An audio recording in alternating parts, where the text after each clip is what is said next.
Okay, here's the last thing I'm going to say while I'm still on this stream of consciousness on this particular topic.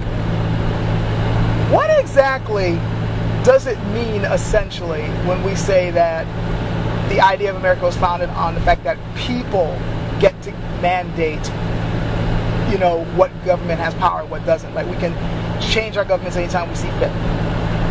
Do you know what's essentially underlining that idea? The fact that values come from people. Our rights come from ourselves.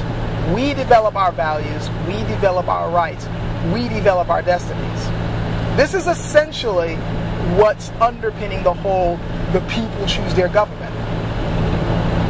If this sounds far-fetched, let me explain. I've already stated, and I think it should be obvious, that to state that people choose their government goes against the idea that God mandates what government or what person shall have power. Now, we decide who gets to rule over us, and we can get rid of them if we feel that they're not working for us. But a government is supposed to work with certain laws that are supposed to be the rule of the land, the rule of the people. And these are laws that are supposed to be agreed upon are righteous and fair. Where originally we thought that all laws came from God. But if the government is mandated by the people, then now where are these laws coming from if not God? Us. We decide what the laws are going to be. Now, what makes us figure out that something should be a law? Well, our values, our core values, what we believe to be right and exact or righteous or just, or you know, what's just, what equates justice.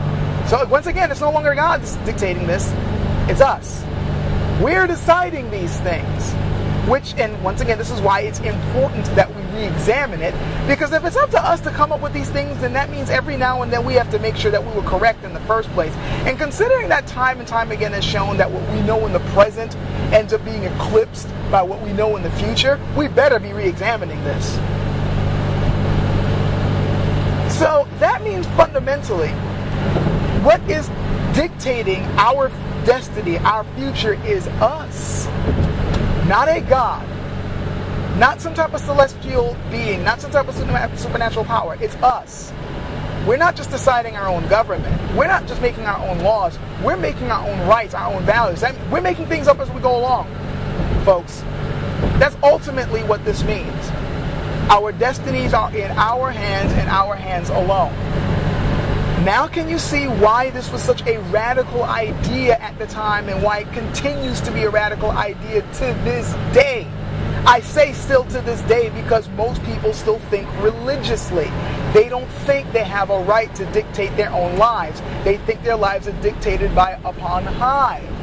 And even if you don't necessarily believe in a God, you might be a spiritualist who believes that your life is ultimately decided by fate. This country was not founded upon that idea. So, in essence, when atheists are saying that this is truly a country guided by atheist principles, they are correct. But they speak truer than they know when they say that. Granted, the founding fathers themselves weren't atheists. They were deists. However, the idea that they themselves get to choose their own destinies is a distinctly radical atheist viewpoint. Because ultimately, it's up to us whether we fuck up or not. That's ultimately what it comes down to. And in the end, we punish ourselves for doing wrong, and we reward ourselves for doing right. Of course, dictated by the rules that we ourselves have set forth.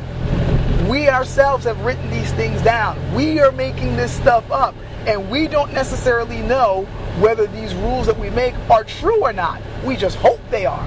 We use our reason and logic to develop these things based on whatever data we happen to have accumulated over time. Yeah, this seems to make the most sense. This, by the way, is why we need philosophers, for those who keep saying that philosophers are useless. Do you honestly think that a non-philosopher could have reasoned out why women should be given the right to vote, why men who don't have pink skin should be considered human human beings, these are things that work with ethics, with values. It takes philosophy and it takes free thinking to dictate this shit. It takes intellectuals to sit in a room and discuss this stuff. What does it mean to be human? What does it mean to live a free life? What does it mean to live freely? What does it mean for a person to have sovereignty? These are things you philosophize about and discuss intellectually. This isn't shit that you pray over. This isn't stuff that you just take for granted. And it's scary when you realize that all this stuff that is developed is ultimately in our own hands. That's how much power we really have, but we consistently give it over to other people because we're too terrified of this freedom that we give ourselves. And we take away at a moment's notice whenever it suits our purposes. And when I'm saying our, I don't necessarily mean us citizens, but rather human beings who happen to be in charge. Because once they do have power and they've been given power by other human beings, they do not want to let it go. And they're going to start taking it away from other citizens until soon we are living under an absolute authority once again, taking away the sovereign rights of other human beings. And that's diminishing America's promise day by day, hour by hour. Want to know? I mean, this is the main reason why Jefferson stated that it would be good to have a revolution every 5 years or so. I might be wrong about the number of years, but this is the main reason why he said it, because he knew that over and over again, you were going to have to re-examine what it meant to be free. And you would probably have to completely destroy whatever powers that were set up if they were getting too restrictive, if they were getting too tyrannical because they didn't want to relinquish their power.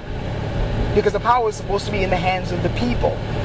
And they were supposed to decide their own fates. This is something that's still being struggled over to this day, especially since we are still living under a bunch of people who are still thinking religiously. And if you're thinking religiously, you deep down inside do not believe in personal sovereignty. You think that ultimately your power should be handled by, your life should be handled by God. If you cannot get over that, honestly, the principles that founded this country truly aren't for you. And I'm not saying this to be insulting. I'm stating this because it's obvious when you think about it. If you think that you cannot dictate your own life, these principles, you truly don't accept that.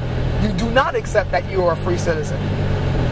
In order for you to accept that you are truly a free citizen and that you deserve to be treated as a free citizen, you will have to believe that you have to dictate your life, and you have the power to dictate what a value is and isn't. That is a hell of a lot of power to put in people's hands. If you're not ready for that, don't try to champion these principles then. Don't act like you're championing these principles, I should say. Because you really aren't championing them.